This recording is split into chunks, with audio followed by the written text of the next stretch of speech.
Trophy on the table, confetti on the floor. This is the year we're gonna win one more. Ball arena, get ready to roar. It's the Denver Nuggets in 24. We just begun the Denver Nuggets decade. Taking O'Brien's is our hope. We say Nikola Jokic better learn to love parades. Let's have one in Belgrade. Such a great song. Shout out Dan Lynch. He's an amazing guy. Hello, everybody, and welcome to the 87th episode of the most downloaded Denver Nuggets spin-off podcast in history. Welcome to the DNVR Nuggets' Serbian Corner. My name is Miroslav, and I'm still coming to Denver. The new update says it's in 5 weeks. I say this not so much to annoy you, but to remind myself I have to start packing at some point. Since the trip is going to be pretty expensive, I'd appreciate support via Super Chats. And if you don't mind, use them to also send me ideas on what should I see or do while in sunny Colorado. Sharing these shows on social media also helps immensely, so thank you for doing that too. Let's get to basketball, since this show is supposed to be about it, and more often than not, it is. The week behind us started with the Toronto Raptors visiting Ball Arena. No Scotty Barnes, no Emmanuel Quickley, no Jacob Poeltl, no Gary Trent, no Chris Boucher, no Bruce Braun was banged up. So, of course, the Nuggets were down 21 in this game at the 7-minute mark of the third quarter. Brucey B was their starter at the point, playing next to Grady Dick. I'm so sorry. I always expect English to be phonetic, so these kinds of mix-ups happen here and there. Apologies to Mr. Dick. I kind of expected a team led by a passionate coach like Darko Rajakovic to show up in a big way and dominate until the Nuggets finally woke up. They were led by who other than Nikola Jokic, who scored 19 points in the third quarter and ended up with 35, 17, 12, with 6 steals and 2 blocks. What the fudge? Jamal Murray finally woke up in the second half and also had 12 assists, and Nuggets shooters started hitting open shots. At the end, it really wasn't that dramatic, and it ended up a 6-point win. 2 days later, the champs went to Miami. The Nuggets led the game almost wire to wire. Everybody played well. Only MPJ scored a lot, and Reggie Jackson made 7 straight points late in the fourth quarter to put the game away. It was a rock fight of a game, 100-88, and the Nuggets seem to enjoy these kinds of games a lot. Even though they used 10 guys in the rotation again, it is more and more evolving towards what we will see in the playoffs, and as a result, a very strong win against a good opponent. Finally, 2 days later, a visit to Wemby Town, Texas. Yeah, this is how they call Austin, Texas these days. And Wemby is a problem, unless you put 15 points on him in the first quarter like a certain lumberjack from Sombor did. It was a floater parade, and the Nuggets played on a string. That resulted in an almost 20-point lead after the first. I have to give a bit of a praise to Wemby, though. Even though he didn't play too many minutes on the court together with Jokic because of his Gobert-esque minutes distribution, he didn't run away from that matchup. He bravely tried and mostly failed, but he wasn't hiding at the roamer spot like some so-called Defensive Player of the Year candidates. After the first, some pretty sloppy minutes in the second and third quarter, but the Jamal-led bench made sure Jokic didn't have to return to play in the fourth quarter. Some amazing plays from the young duo of Braun and Watson. The first one had a lob pass to the other one, plus a step-back three that was butter, as my favorite play-by-play Mark Jones would say. Justin Holiday was good again, and even Zeke made a layup off the glass. Easy win, 11th in the last 12 games. Okay, that's enough of my pretty face soloing on the screen. It is time for my first guest. He is one of my favorite people to follow on Twitter in general, and also one of the most influential Serbians on Twitter. But what made this episode inevitable is the fact that he lives in Beijing for many years now and can tell us how popular Nikola Jokic is in the 1.4 billion people country of China. For the first, but surely not the last time on Serbian Corner, welcome to former journalist and current English teacher Bojan Radovic, aka Amphibolia. 早上好, or as we say it, good morning, because it's 6 a.m. here. Yeah, so first of all, thank you for doing this at 6 a.m. on a Sunday, Beijing time. So Hey, I really thank you for appreciate having it. me. Thank you for having me. We were so close to talking from the eye of the sandstorm, but fortunately it didn't happen. So we're cool. Oh, good. And please send my apologies to your wife because she probably hates both of us pretty much right now. Probably right now. So, what better way to start the show than a complete off topic? Bojan, you have a huge following on Twitter, more than 70,000 people, and you only tweet in Serbian. That's like having 7 million followers if your tweets were in English. Do you have an advice to anybody who would like to have similar success? I'm asking for a friend, of course. Oh, is it a success? I don't know. I don't know. I really don't know. I think for me, I started using Twitter in regards to Serbia really early, and this is actually my second profile. And from the beginning, I know a lot of people that started using it back then, and I think from then on, it just was like a game of numbers. You know, you were recommended and things like that. If you want to have a huge following and things like that, I think there are tricks to do that, but I don't do them, and I don't really care about the number of people, because I mostly tweet about things that some of them are interesting to your audience, but most of them are not. So I don't know if there's a good advice. I mean, be yourself. That's the best advice for anyone and for anything. Yeah, I'm guessing being awesome is a pretty good prerequisite Let me because you don't really tweet popular stuff. You tweet what's on your heart and being Look, true to yourself. let me tell you something. I'm really not that popular on Twitter in China. Okay, that's fair. That's fair.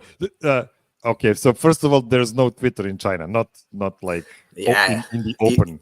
if people didn't understand, yeah, there's no such thing. Yeah, I almost asked you a dumb question of who is the most popular person on Twitter in China, and then I remembered it's not something you can find out easily. Well, you can see, I mean, certain people are using it in China. I mean, some Chinese officials, and I mean, they're using it, but common folk, they don't really even care about it.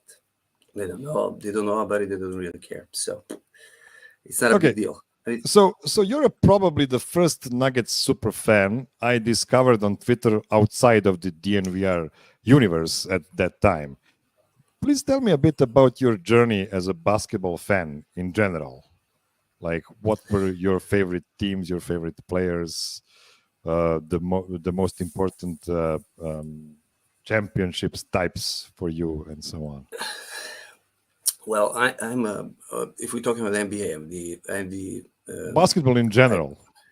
But basketball in general. I'm from Serbia, so yeah, you watch basketball, you love basketball. It's really easy, and the fact that we had so much success, I mean, it makes it pretty easy to fall in love with basketball. But in NBA, I always loved the Spurs. Spurs were my team, and I'm putting it on hold right now because we have Nikola in Denver.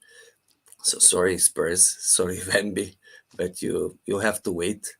I mean, for me, the Spurs were really easy pick. There, I'm from a small town, and in regards to NBA, the teams and everything, I can say San Antonio is probably one of the smallest markets, if not the smallest market. So it was pretty easy pick for me. And then once they started playing this beautiful, beautiful basketball, I mean, you have to hate basketball not to love them. I don't know. And of course, Serbia, Sacramento, we all loved it. And also, again, the small market team. And I I liked Denver before, uh, but I was never a Carmelo fan. And look at my age, that should have been a connection. I mean, that Yeah. was he played in my early 20s. I'm much older than I look, and yeah.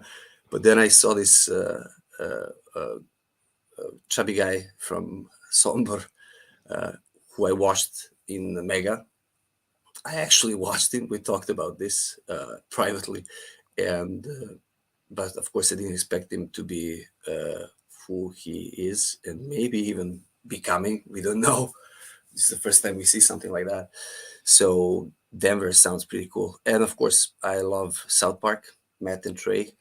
So yeah, it's That's pretty easy to fall in love with those teams. Pretty easy to fall in love. Sacramento, Spurs, and Denver. Now, I mean, if you love basketball, I mean, what is there not to love?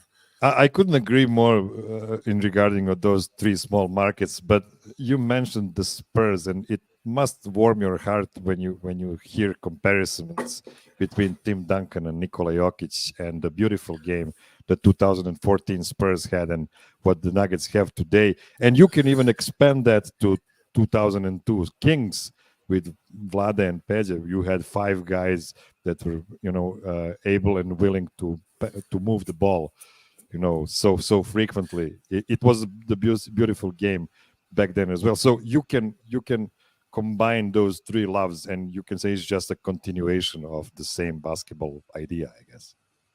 Yeah, exactly. And it's not even, it's not run and gun. I remember first time hearing it about someone mentioned it about Sacramento, and it was uh, early 2000, late 99, or something like that, maybe mid 99. Um, 98 really to unfortunate. 2006. But talking about 99 for a reason, a really unfortunate year for us in Serbia, in Yugoslavia, which we're not going to talk about right now. And I remember someone mentioning it as running gun, but then when you watch them, it was just beautiful, the movement and everything. And Rick Edelman talked about this during the broadcast. Recently. Yeah, recently against the Blazers Yeah. in Portland, and he actually talked about it the way I talk right now. But then again, he's a wise man from the sports. I mean, it's pretty similar, and of course, it's a beautiful game. Now, of course, my favorite player from the NBA is Timmy, and the fact that Timmy, my favorite player, picks Jokic to be his favorite player today, and Jokic's favorite player is Timmy. I mean, it's just you know, like they did it for me. Like it's all set up for me. I don't know how can I avoid it now.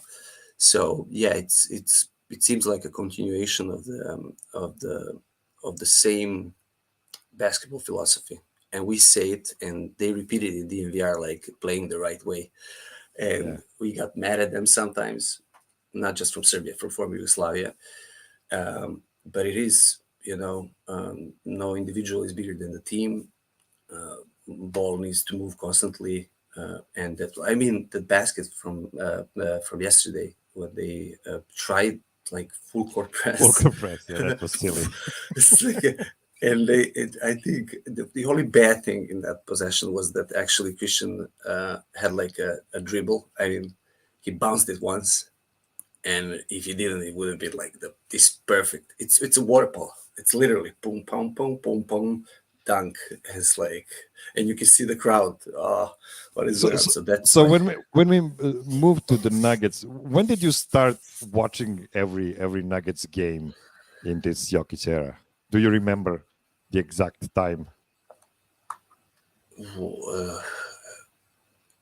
I don't know if I started watching it from the first season one, but in the, like, because here's the thing, people don't understand, and we talked about this.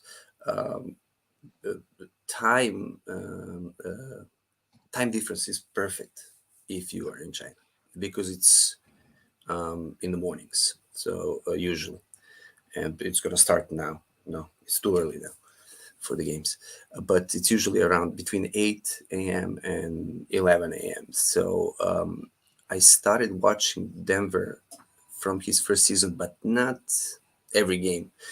You know who I watched that season when actually Nikola came, Bobby Marjanovic, who is wonderful, and in watching for the Spurs. But maybe by his second season, I was already locked in on the Nuggets and watching as many games as possible. Yeah, I was actually happy to see Yusuf Nurkic next to him as well because he's he's our boy as well, and yeah, that didn't work out, and it became a pretty fun rivalry for throughout the years, but it is what it is. It just wasn't meant to be to have one seriously dominant center, historically dominant center, and then another one who can really be at least a top 10 center in the league, even though Bill Simmons really hate him and thinks he is not even a top 30 center in the league. I mean, the Nurkic. Yeah, I know who you're talking about that because he has like little shrine for Jokic, so Yeah. I understand. Look, and there's this thing with Nurkic. I remember that year when he started playing for it was 2015, and I talked to a friend, some friends I'm going to mention here, that we talk in the WeChat group about the NBA here, and he asked me about the guy, about Jokic, and I told him like, "Oh, you're gonna love this guy. He's a finesse guy, and he's gonna play for national team." But I had absolutely no idea he's gonna be this magnificent.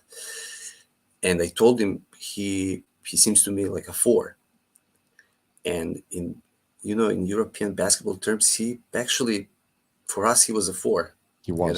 Because we only He played with played two. next to Bobby in Mega, yeah.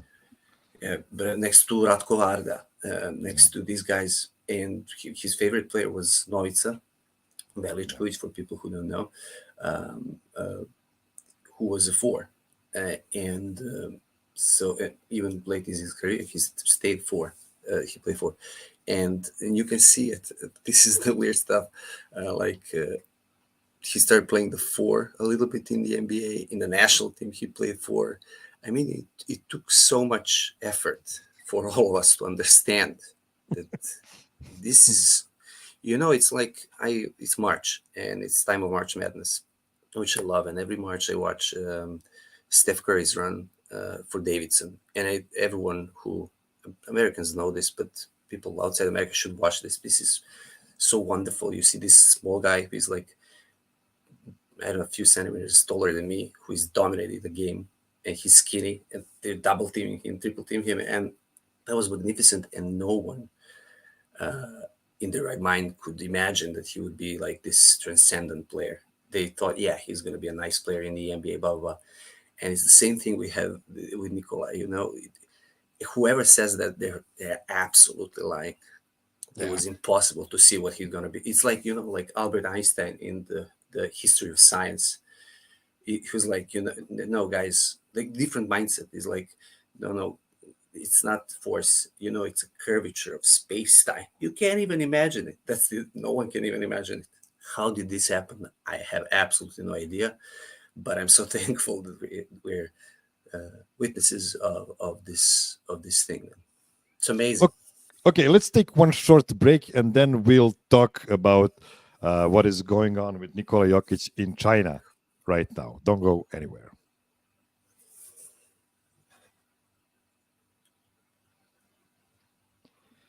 Okay, so we know Aaron Gordon has been representing the Chinese brand 361 degrees for some time now. And this December, Nikola Jokic joined him, and a bit later, KCP too. Can you tell me about how big of a brand 361 is in China, first of all, and how big our boys are in China, and are there any commercials with them now? Oh, well, 361 is a big brand. In If you look at the shares in China, it's not like a top brand. There are bigger brands, but they're a younger brand. They're emerging. They're from the beautiful coastal city of Xiamen, and you should Google it, guys. Google this city. It's amazing. Half of it is on the island, and so the brand is, but it seems to me it's like it's growing, and it has a weird name, 361 degrees, and but it's growing, and they have a really nice strategy. And if you look how they are doing their business and how they're like the sponsorships they did, they're going like they're not trying to cover a lot of ground. They're just picking their spots, like MPJ, trying to pick the right spot and go all in. So they are how they chose this was super smart. And now here's the thing: you mentioned AG. Sorry, I've seen more AG jerseys in the last year than Nicholas, and I wondered why. I had absolutely no idea. I would see people on the street wearing AG Nuggets jersey, but I was like, wait. And I had this like notion, maybe this fat white guy, they don't like him, but eventually it turned out that it was because of, probably that's my guess, because of his connection with the Chinese brand. And now you have this Chinese brand that actually connected with the NBA champion AG, and then best player in the world, Jokic and KCP. So you have three from starting five. If they could get MPJ somehow, they could get starting five, and these guys win a title again. I mean, that would be like a business decision of the century. So regarding the campaigns, there hasn't been any campaign with Nikola, and also I have to say that I think they're waiting for the season to finish, which is not really a great news for national team fans of Serbia, because it means probably Nikola's going to come here. Yeah. So that's and then again, maybe it's a great news. Maybe he's going to have some kind of vacation and have a nice rest in Xiamen. So I think they're waiting for the season to finish and then to do, because there's only one. It's not even a commercial. It's like a promotional video, like ball going from the this dumb video, and that's it. And the shoes, they're generic. They're like shoes that already existed. They've just put his new logo on the. And also I have to say, D-Line mentioned this. And you got to respect the artists. Artists have different perspective. He said that it seemed to him that they are trying to pursue the domestic market, and it seems to me it's like that. And then we could probably talk about the market itself. So I think it's just beginning. The market is not really small, right? The market is absolutely huge. And first, there's one thing that people don't understand. Chinese absolutely adore the USA and the Americans and the American culture and everything.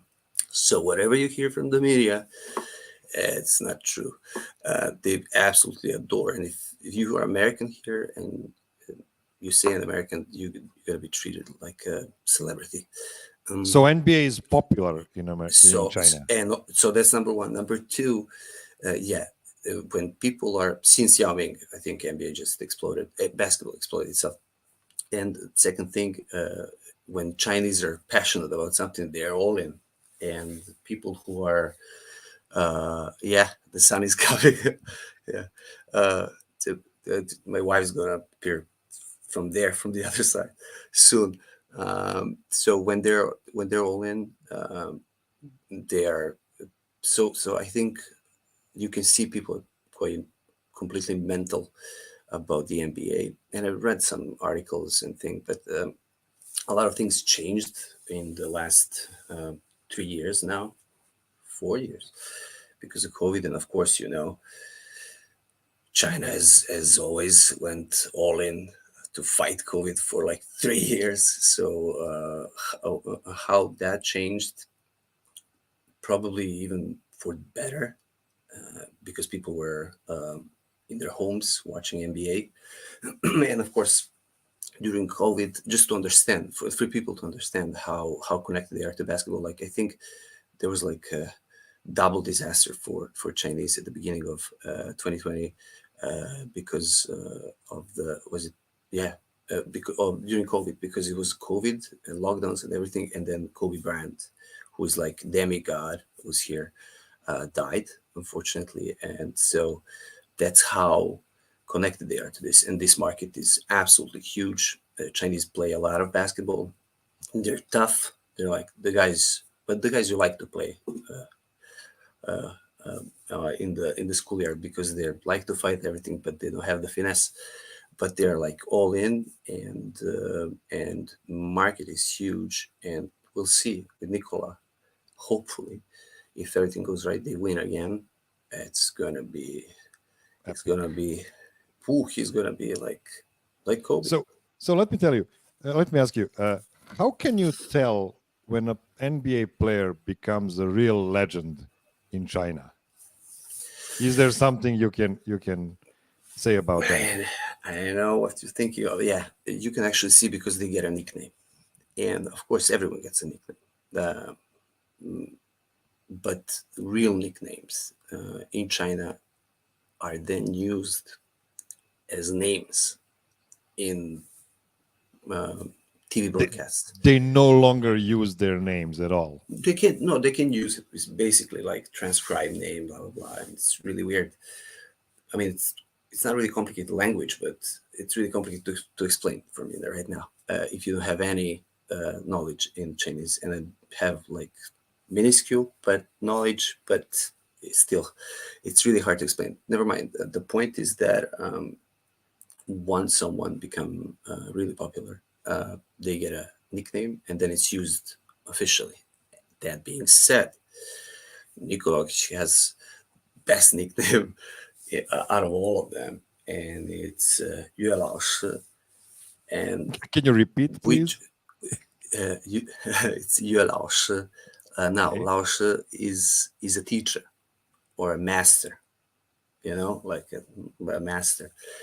And Yue is just like a more like a sound of teacher Jokic. Yeah. But then we can say Lao Shi. But then we can say teacher. We can also say master. No, the Chinese use this Lao like old, and it's always respectful. That's why, I mean, in the word Lao Shi, you can see the respect they have for teachers or masters. So that name is absolutely amazing, because he does look like an old, wise teacher of kung fu, I don't know, or something. And when they're talking about him, when they're doing the broadcasts in the games, that's what they're going to use. They're not going to use Jokic. That's Jokic, that's which is an strange. incredible story. So to summarize, NBA is super popular in China, and you can expect a lot of big deals to be made in China with NBA players. And nothing really happened yet with Nikola in China. It's something that's probably going to happen this summer. So yeah, I guess it's similar to what he did last summer when he was making commercials for the hotels.com. Like he did those in the off season, and then they showed it a couple of months after that with Peyton Watson. So yeah, I expect an update from you as soon as we get some real footage and some real commercials. Although I'm pretty sure they're gonna get viral pretty quickly in the Nuggets verse. For sure. Okay, let's take one more short break, and then we'll introduce one more guest to the panel today. Don't go anywhere.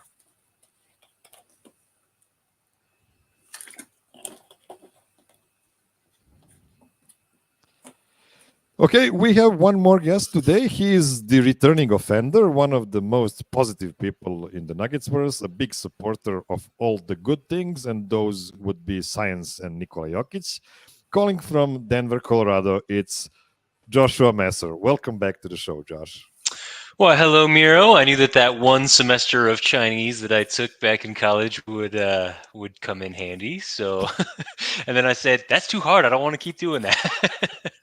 I'm a genius. I had no idea you took a semester of Chinese. This is actually perfect. I had no idea I'm going to make this kind of connection today. Yeah. So, Josh, tell me, since you are from Denver, I need to ask you first, what are the best food joints I have to check out while in Denver? Well, there's this little joint. I don't know if you've heard of it. It's called the DNVR bar. So if you haven't Yeah, thought about heard of checking it. that out, I would definitely recommend that. I love little hole in the wall places, taco trucks, stuff like that. I mean, you can't go wrong with the unbranded little taco truck off the side of the road. Just depends on what you want, man. You want like a good steak, right? You go to Shanahan's, and if you want I mean, I don't know, man. There's so many good places to eat, kind of in and around downtown, right along Colfax where the bar is. There's all these little hole in the wall spots. I mean, that's ultimately where you're going to get the best stuff, man. Yeah, Bojan, I will talk to you about the joints in Beijing as soon as I plan a trip to Beijing too. I mean, who knows? Who knows if Jokic becomes so huge in China, we might need to open another DNVR bar there. I mean, it sounds like a great idea, eh? Like ALLCITY, yeah? Yeah, and All since country. you are also a cook, it might be. Yeah, we should not speak too much about this on air. No, we're Something gonna might go be in cooked. yeah. Too meta. It would be too meta. Okay, so let's talk about actual basketball now. And the Nuggets are moving toward their playoff rotation, I believe. Jokic is playing for the whole first and third quarters. We no longer see DeAndre Jordan at all. Zeke Najee seems to be just a placeholder for a full-time backup center minutes for Aaron Gordon. Reggie Jackson plays in fewer minutes with Jamal on court. He's tied to Jokic now. And Justin Holiday seemed to be ready to play spot playoff minutes. He's actually in the rotation right now. I believe that is the main reason the Nuggets are 11-1 since the All-Star break. But are there any other theories for their recent success? And do you maybe see any other rotational wrinkles being tried out before mid-April? Let's start with Bojan. They're 11-1 because of the message. Sure. Nikola said. I mean, it's all jokes aside. This is not a joke. I think it's obvious that it starts from the top. And he said, "Yeah, I know. It's God knows what he said, but it's time to play." And I think they realized, yeah, we are the best team, but being the number one seed, it changes everything, especially in the altitude, And so I think they changed the rotation, which is not. I mean, this was supposed to be the rotation. Only Julian would have played probably instead of Justin. That's my guess. If he played out, if it played out the right way, but it didn't. So sorry. See you next year. And we know they're the best team. I know. Like we forgot why they won so dominantly. So yeah, I think this is the rotation. This is the way they're gonna play, and of course it's gonna be short in the playoffs, and that's why they're winning. I mean, it shouldn't be a surprise. We just forgot about it. Josh, do you think it's more the message or possibly the rotations getting tighter and more in the shape of what we could expect to see in a month? I think it's a little bit of both. I mean, if you think about the first 10 or so games of the season, Jokic was just on another level, even preseason. He just looked like he was ready to absolutely dominate. And then he kind of, took a little bit of a dip and prepared for an 82 game season. And then after the All-Star break, I mean, yeah, he sent a message. physically, but he also just sent a message with his play, and he just said, we're going to do our defensive rotations, and we're going to not take nights off, and we're going to continue to do everything as well as we can. So, I mean, when Jokic is on, good luck to anybody trying to face it. But I think the rotations help. I think not playing Reggie and Jamal at the same time, that certainly helps. I've actually really liked seeing Justin Holiday in there. I think he's played some really good minutes. Zeke looks good. Who knows how much time he'll get in the playoffs. I think mostly we'll see AG at the backup 5, but who knows? I mean, if he plays well and there's a matchup that makes sense for Zeke, we might see him. But I just think it's like a culmination of all of the factors, right? Everybody's just keyed in, they're ready to go, they're in postseason form, and they're saying, let's do this. Yeah. Okay. So, give me your confidence ranking of bench players right now. So Reggie, Christian Braun, Justin Holiday, Peyton Watson, and Zeke Nagy. 1 to 5. Bojan, how would you rank them in your personal confidence ranking? Like individual? Do you want to Yeah, go name by individually. name? Yeah. Okay. Okay, teacher. Miroslav. Let's see. Who should I start with?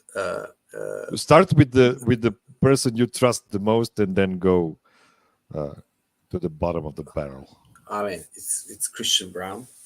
Okay. If we do an American scale from 1 to 10 or Serbian from 1 to 5, no, we'll do.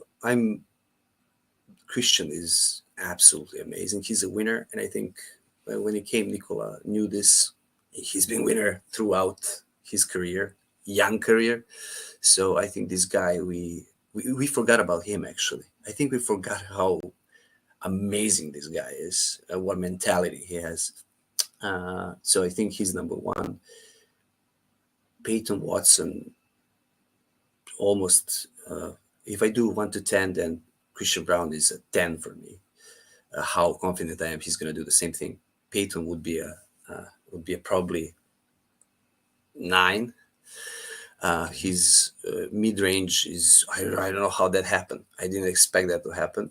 And then Justin, I don't know why he surprised me, because he's a savvy guy, He's like, he's been in the league forever. Zeke is playing pretty good.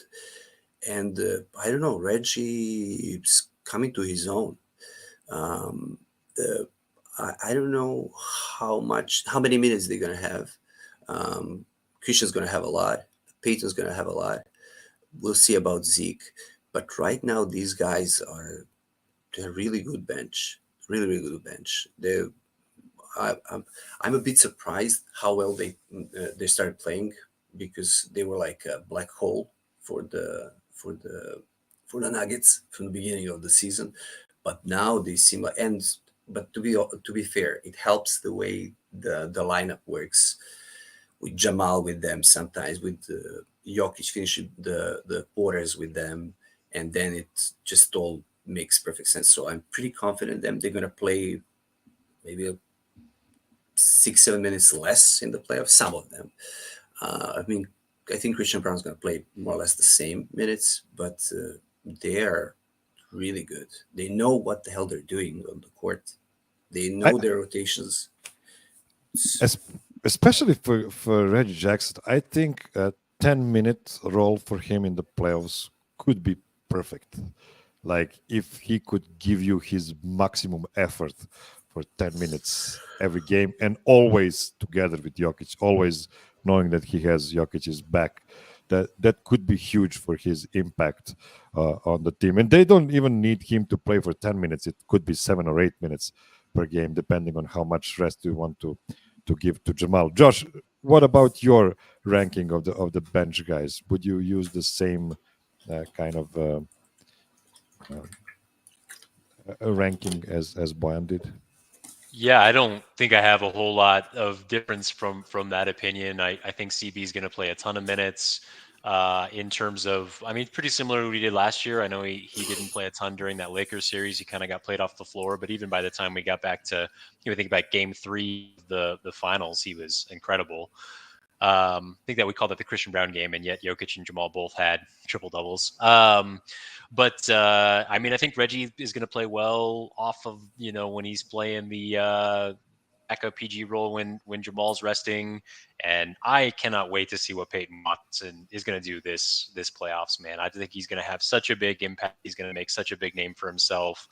We see how he's guarded people like Kevin Durant and some other big names over the course of the season. I think he's going to be really big, man. I think P. Watt's going to have a huge postseason. Yeah, I agree with that. It could be. We always say that the West is way better this year. I'm not sure if it's really that big of a difference, because I kind of think that the Lakers and the Warriors have been teams you really needed to count on last year, even with the lower seeds. And the Lakers show that by going all the way to the Western Conference Finals. I think those teams are just not that good. And then you got a bunch of good, not great teams in Phoenix and in Clippers and Dallas and Sacramento and New Orleans. So I feel pretty confident about that. But let's not go that direction just now. Last week, I talked to Mike Olson, and we spoke about Nikola being more dominant than ever, while his numbers are close to, but by no means are best of his career. How would you describe his games this season, and especially since the All-Star break? Let's start with Bojan again. Sorry, I was adjusting the camera. Who are you talking about, Peyton? Nikola Jokic. Nikola, his how would you describe his dominance, despite the fact that his numbers are not really better than last year or 2 years ago? He figured out the game. I mean, he's seeing things differently. Like, I don't know. That's why I told you in the beginning. Dude, I cannot. I'm seeing this for the first time, and a lot of people are seeing this. Even people who are like talking about basketball, leaving basketball, and everything. I've been in basketball for a long, long time. It's so weird. It's so different the way he figured it out. He figured out the angles. He's reading the game, even if something is happening behind him, because his awareness, spatial awareness, is insane. You have to. People see this. He doesn't even look at what is happening behind him, but somehow he calculates the number of players. He does this in real time. He knows it should go like there. So, like, you're asking me, how can I explain this? I don't know. I think he just figured it out, man. It's strange. It's like, like the peak of the peaks within athletes. We have this in tennis in Serbia. We don't have a lot of examples, but when you look at like extreme examples of like athletes that are like doing things we've never seen, and it's like you cannot really explain it. You can just enjoy it, and he just figured out the game. He figured out the court, and he's doing it in real time, and it helps that he's obviously working a lot. Now I have to point this out. I'm going to forget. People were making fun of him during the summer, the videos and blah blah blah, and he was saying he said he was working out, and nobody really believed it, But I saw on YouTube I think this American guy did like videos from Serbia, and he ended up in Sombor somehow, and he was in a gym, a KK Joker, and for a brief second, you actually see Nikola running these like insane, in practice you have this like sprints. He was actually doing it. So you combine his insane brain with work ethic and experience, and then you get this. And that's the best way I can explain it. So I think it's just work and insane talent, and that's it, man. Josh, do you think that this is his most dominant season so far? Unquestionably. I mean, I think he's just the numbers don't always reflect exactly what's going on. We know that with all, you look at all these other advanced stats and things like that. We look at Mirostat. But I mean, if you think about things like the number of assists are up. I think he's like 9 or something like that. His points per game are about the same. His effective field goal is higher. But like Bojan was saying, he just seems to have he solved basketball. And so, as much as, yeah, exactly.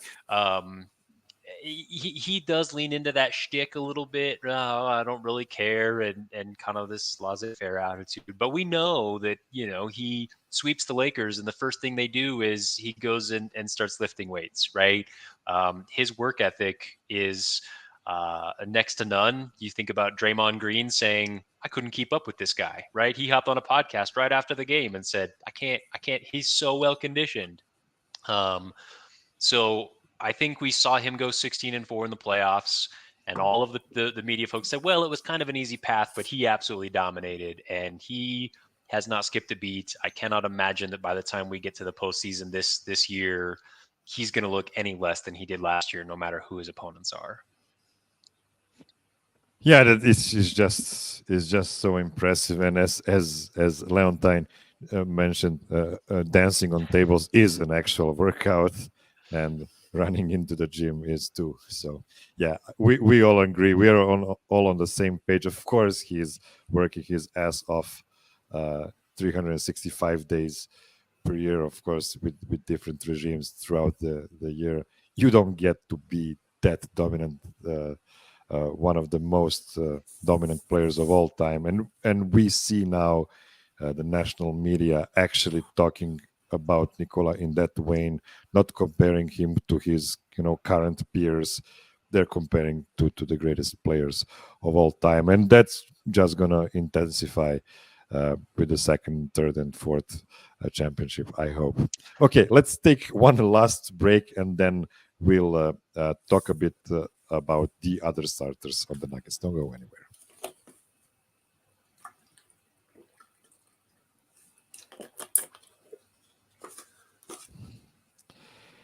Okay, we are back. Now, Jamal is better than ever. Even though his basic counting numbers don't show huge improvement. Bojan, how confident are you that we will see finals Murray from game 1 of the playoffs this year? I'm as confident as Jamal is. I think that's what he does. That he was born to do this. It's like this. He's the guy, man. I think he thrives in this. He waits for these moments, and I mean, I'm not fair towards Jamal sometimes, but sometimes he annoys me. Like, why did he take his shot and everything? And then I realize, come on, man, what is he doing? How is he taking over the games? I mean, the biggest tragedy of Jamal maybe is the fact that he's playing next to Nikola in a sense, not as a player, but like the perception people have of him right now, while he's playing. In 10, 15 years, they're going to say, oh my God, this guy was amazing. But right now it's more like, I mean, people are comparing Jamal with, I listen to a lot of podcasts and watch some TV show clips from TV shows, and they're like, the names of guards were on the list above Jamal is like, what are you talking about? There's some players that they cannot touch him, but for some reason, and then playoffs come, and then to answer your question, then we have Jamal. There is Jamal always the same guy, and they were like, oh my God, he's really good. Yeah, that's Jamal. So I'm as confident as I can. People forget this summer was actually first summer, this off season, where him and MPJ actually worked on their game. Yeah. Because they were working on their bodies last 2 years, and now you can see it. You can actually see it how they're developing, and it's crazy. That's the crazy thing about Nuggets. Everyone is getting better and better and better. So yeah, which makes sense. These guys are still young. Nikola is the oldest of the bunch, and he's only 29, so that makes sense. Josh, we've seen some really cool stats from Ryan Blackburn in the last couple of days about Jamal. He's hitting like 42% of his above the break threes, which leads the NBA among all the players with like 250 attempts or more. He's also has incredible effective field goal percentage in the step back jumpers, from all the distances, like 58% effective field goal percentage. And on top of that, he is a better playmaker than he ever was. So is there anything else you expect to see from him this season, if not, later in his career? I do think that there's a lot to be said for the fact that last season he was still rehabbing, right? And he was trying to play and that type of thing, like Bojan was saying. I mean, we've followed Jamal, the past 8 years, and this has been his MO from the beginning, right? Is kind of inconsistent up and downs in the seasons, in the regular season, and then just and so I am highly encouraged by the fact that some of these metrics are showing his improvement this kind of late in the regular season.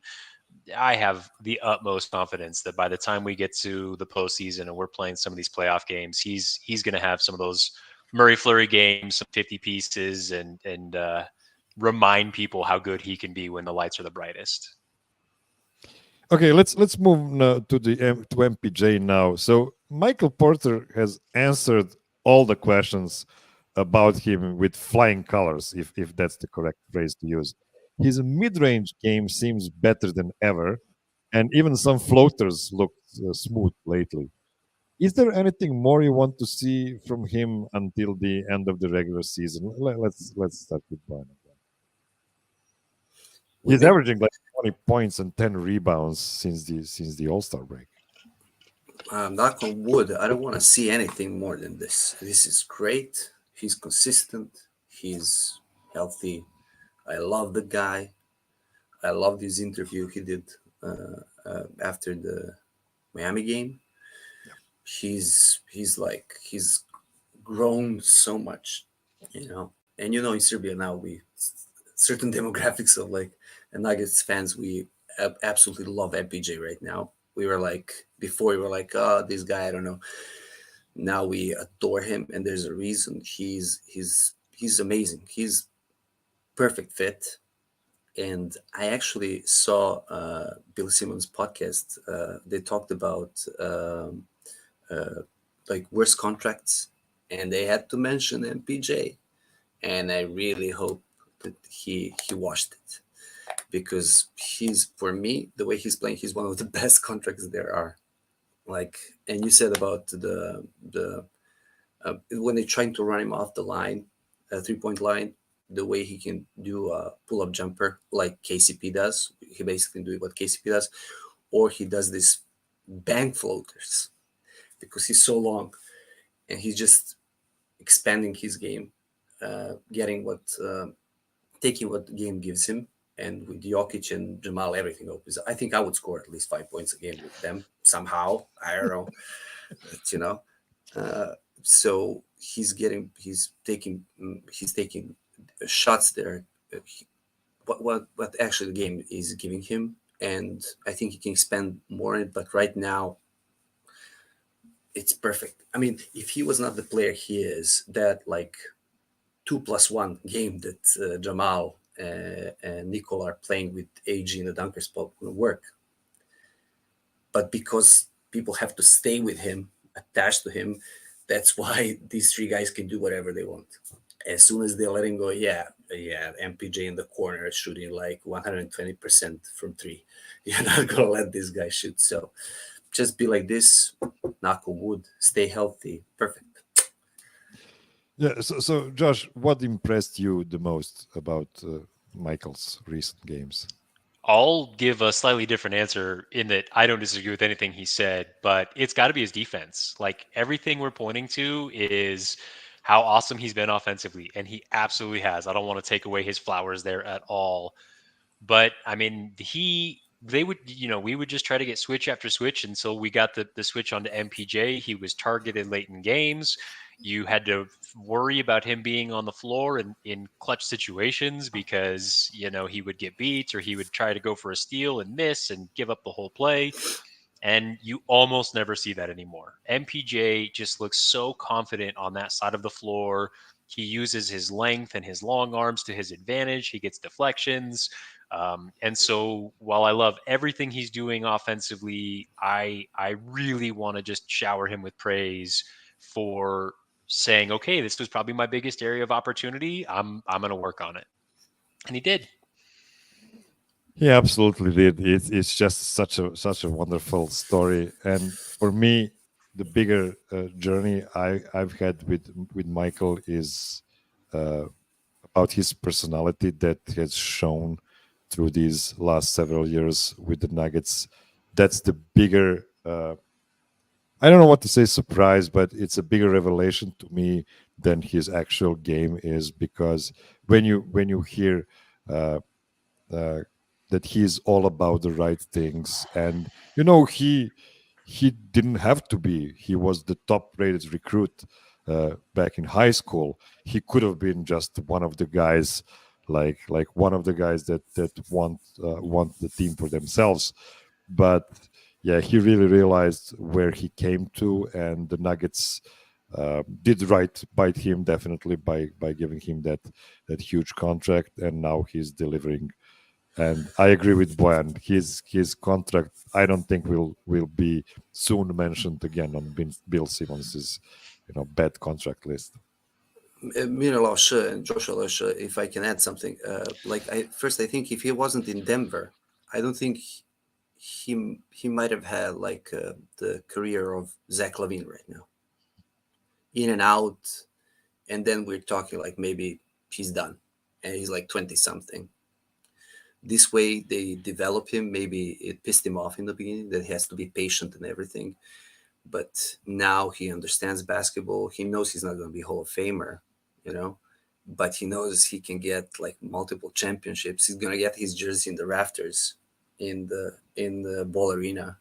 And that's good enough for him, And also the way they not change the rules, how they officiate it. I think what Joshua mentioned about defense, it might benefit him. Because now that most of the fouls against him are like people leaning into him, and he's so long, so it looked, I hate that drifting. I absolutely hate this thing. But he get the fouls foul calls like that. So hopefully, in the playoffs that might change. So he's going to be even better defender. And how underrated rebounder he is. He's an amazing rebounder. So yeah, Josh was absolutely right. Defense. I don't know why I didn't mention defense. It's not fair to. You had to give me something to talk about, man. But you're absolutely right. I mean, he's offensive player. Like his defense is what I should have said, because he's where he was and how he's playing right now, and he prides on it, and that's beautiful. And now I'm gonna switch the order and ask Josh first. Oh no, I wasn't about AG and KCP. So I have to bundle them together because we are low on time. So the two of them, AG and KCP, played the most physically demanding game of all the starters. Would you maybe like to see their minutes get slightly reduced in the last 16 games or however there are left of the regular season, or do you prefer them to be in the playoff rhythm throughout?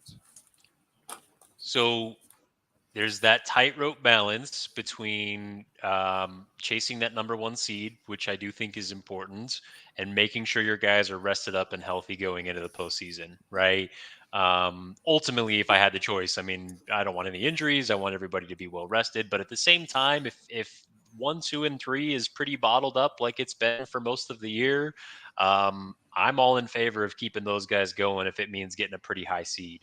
Right. It's still pretty clustered between us and OKC, and Minnesota's fallen off a little bit with the cat injury. So overall though, man, I mean, I cannot sing either one of their praises loudly enough. Like I feel like, we got the best starting five in basketball. We've touched on all of them, but man, those two guys, they bring it on both ends of the floor every single night. And I just could not be more impressed with how they're doing. And especially AG, he's just become a beast, and got that finale oop, and so I love everything about it.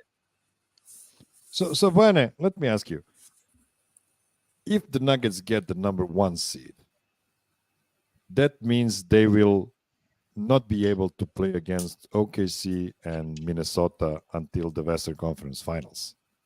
That's a pretty big deal. I mean, those teams are not super experienced, but let's be honest, they have been the best two teams in the West next to the Nuggets. this season. So if you would let them go, in a gauntlet against Phoenix, against Dallas, Sacramento, New Orleans, Lakers, Warriors, let's mention them for humorous reasons. Do you think that might be the biggest value of getting the number one seed? The biggest value of being number one seed is the Yeah, fact that you are playing against a team who just played 2 games, at least one of them on the road. You have like enough time. He had enough time to rest, to prepare, and everything. So you basically, it's not even a question. You start with 1-0, and because then they're trying to adjust, you probably start with 2-0 in case of Denver. So I think number one seed is important in that way for Denver because the advantage is insane. It's sort of advantage that Utah would have, but I like OKC. I mean, they annoy me somewhat for some other things, but like I like the team, but I don't think they are the problem here. Possible. I'd rather see OKC in the playoffs than Clippers, and I know Clippers, yeah, but more experienced teams. I would love to see Clippers and let's say Denver is first. I would like to see Clippers and Wolves be 2 and 3 somehow, because then they can fight it out and do your thing, kill each other, do whatever you want. Then you have a different uh, bracket, and it would be much easier. Either way, even if you're number one or number two seed, you're gonna have some good teams. Good teams, some really good players you might have in the first round. I mean, you can have Warriors, whatever we say about them. You have Steph, you can go for 50. You can go mental you and could. shoot like 3-pointers from half court just to annoy you. You know. So I don't know. I Luka OKC is too. not. Yeah, I don't know. And he's a winner. Same as we Yeah. talk about Christian Brown. I mean, that mentality. I've been winning these games since I was like 5. So, yeah. So I don't know if the priority is to have a home court advantage, possibly to have it from the position number 1 in the West and go all the way. But avoiding Minnesota, which was team built to play against Denver, um, avoiding them as much as possible would be great for Denver. More than What And anything. Cat about you, plays. Josh? Which team is your least favorite opponent for the Nuggets in the West? I mean, if even if we're just looking at first round matchups, there's some scary ones there, right? I mean, we could see Dallas. I think that they would. I still think we'd win, but I could see that going 6 or 7 games. I do think that the revamped Clippers look pretty good if everybody's healthy. Who knows if that happens? But if you got Kawhi and PG and Harden all up and running, like that is a little bit scary too. I think about what Houston did to the Nuggets too many times back when James was still there. So, I mean, there's quite a few, and then there's still a couple teams that scare me a little bit in the East, right? I mean, if we can get to the finals, great. But to get to the heart of your question, you said, hey, how important is the 1 seed? I think it's pretty important, and the only team in the NBA that has a better record than us is the Celtics. So, And we they're would not have going to get home. out of the East, so that's They're also going good. to go down in the second round, right? Because Tatum and Possibly.